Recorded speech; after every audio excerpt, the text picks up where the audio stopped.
ओम सभी को नमस्ते जी। संध्या स्वाध्याय में हमने अंग स्पर्श के मंत्रों का अवलोकन किया। आज हम मार्जन मंत्रों का अवलोकन करेंगे। अंग स्पर्श मंत्रों में जहां इंद्रियों में बल और तेज की प्रार्थना की, अब इन इंद्रियों में शुद्धता पवित्रता की प्रार्थना करेंगे। जल लेकर अंगों का जो जल छिटकाया जाता है, वहाँ जल का कार्य ही शुद्धिकरण है। तो इन इंद्रियों में पवित्रता की प्रार्थना कर रहे हैं। मंत्र है ओम भूः पुनातु शिरसि, ओम भुवः पुनातु नेत्रयोः, ओम स्वः पुनातु कंठे, ओम महः पुनातु हृदये, ओम जनः पुनातु नाभ्याम्, ओम तपः पुनातु पादयोः, ओम सत्यं पुनातु पुनः शिरसि, ओम खं ब्रह्म पुनातु सर्वत्र। जब हम स्नान आदि करते हैं, शरीर पर, भौतिक शरीर पर यदि बाह्य शरीर पर मलिनता है, मिट्टी आदि है, कीचड़ है, गारा है पूरे शरीर पर, तो शरीर की शुद्धि को साफ करने के लिए ऊपर से नीचे की ओर शुद्धि का क्रम चलता है। यदि हम सर्वप्रथम पैरों को धो लेंगे, उसके बाद पैरों से धोते हुए ऊपर को चलेंगे, नाभि को, हृदय को, कंठ को और फिर सिर को धोएंगे, तो जो नीचे के पैर हमने साफ कर लिए, लेकिन ऊपर गंदगी लगी रह गई है। अब ऊपर की गंदगी जब धोएंगे तो वो पुनः पूरे शरीर को दूषित मलिन करती चली जाएगी। इसलिए सफाई का क्रम ऊपर से ही चलेगा। पहले सिर को धोएंगे और फिर नेत्रों को धोएंगे और ऐसे धोते धोते धोते धोते नीचे की ओर धोते हुए चलेंगे। पूरा शरीर साफ हो जाएगा, बार बार परिश्रम नहीं करना पड़ेगा। यदि पैरों को धोते हुए ऊपर की ओर चलेंगे तो नीचे से हम साफ करके आए, लेकिन ऊपर का मल जब नीचे की ओर जाएगा, जल के साथ पुनः उस शरीर को दूषित करता जाएगा। इसलिए क्रम ऊपर का है। ये तो भौतिक रूप में है। बौद्धिक रूप में भी देखेंगे, आध्यात्मिक रूप में भी देखेंगे।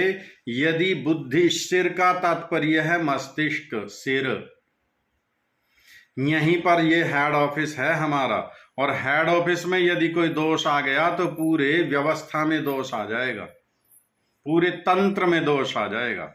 क्योंकि संचालित तो हेड ऑफिस से होना है। जो जो हेड ऑफिस का आदेश है वो सबको मान्य होता ही है। और बुद्धि में यदि विकार आ गया, दोष आ गया, तो नेत्रों में भी दोष रहेगा, वाणी में भी दोष रहेगा, नासिका में भी दोष रहेगा, कंठ में भी दोष रहेगा, हृदय में भी दोष रहेगा, पूरे शरीर में ही दोष रहेगा। इसलिए परमेश्वर से प्रार्थना की कि सर्वप्रथम हमारा यह मन, मस्तिष्क, बुद्धि पवित्र हो। और बुद्धिर जानेन शुद्ध्यति, बुद्धि ज्ञान के द्वारा शुद्ध होती है, पवित्र होती है। तो ज्ञान के द्वारा बुद्धि को हम शुद्ध रखेंगे, पवित्र रखेंगे। और बुद्धि यदि शुद्ध होगी, पवित्र होगी, तो हमें फिर पता है हमें क्या देखना है, क्या सुनना है, क्या खाना है, क्या पहनना है, कैसा व्यवहार करना है, बड़े के साथ कैसा है, छोटे के साथ कैसा है, भाई के साथ कैसा है, मित्र के साथ कैसा है, परिवार के साथ कैसा है, पड़ोसी के साथ कैसा है। ये बुद्धि नियंत्रित करेगी। और बुद्धि में दोष है तो फिर सारे कर्म में ही दोष रहेगा, इंद्रियों में ही दोष रहेगा। और जब इंद्रियां दूषित हो जाएंगी तो ये हमारा जो रथ है, जिसे ये इंद्रिय रूपी घोड़े खींच कर ले जा रहे हैं, कहीं ना कहीं गड्ढे में पटक देंगे। और यदि बुद्धि, सारथी सजग है, सावधान है, बुद्धि स्वस्थ है, निर्मल है, पवित्र है, तो नेत्रों में भी कोई दोष नहीं आएगा। भद्रम कर्णे भी शृणुयाम देवा भद्रम पश्येमाक्षभिर्यजत्रा। वहां परमपिता परमात्मा से प्रार्थना की गई है।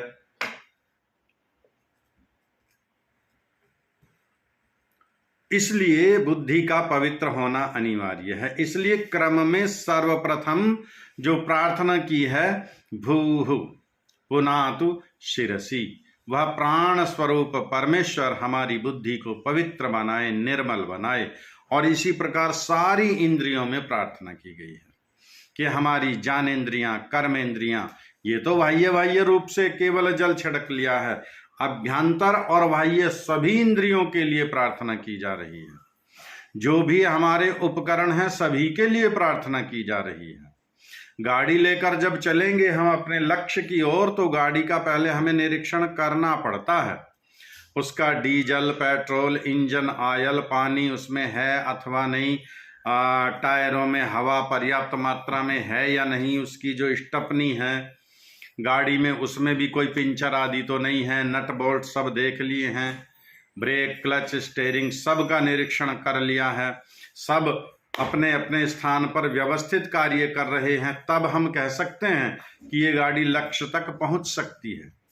और जो यहीं लड़खड़ा रही है, ऑयल है नहीं, इंजन ऑयल है नहीं, कूलेंट है नहीं, पानी है नहीं, तेल, पेट्रोल, डीजल है नहीं, टायर लड़खड़ा रहे हैं, ये नहीं पहुंचेगी गाड़ी लक्ष्य तक। तो लक्ष्य तक पहुंचने के लिए गाड़ी है, इसलिए इसका बुद्धि का पवित्र होना अनिवार्य, नेत्रों का पवित्र होना अनिवार्य, वाणी का पवित्र होना अनिवार्य, नाभि जिससे पूरे शरीर का संचालन होता है। पिछले मंत्र में विस्तृत व्याख्या की थी हमने इसकी, नाभि किस किस प्रकार से शुद्ध पवित्र होती है, कौन कौन से रोगों को नियंत्रित करती है, तब यह गाड़ी हमें लक्ष्य की ओर पहुंचा सकती है। इसलिए प्रार्थना सर्वप्रथम बुद्धि की पवित्रता की ही की है।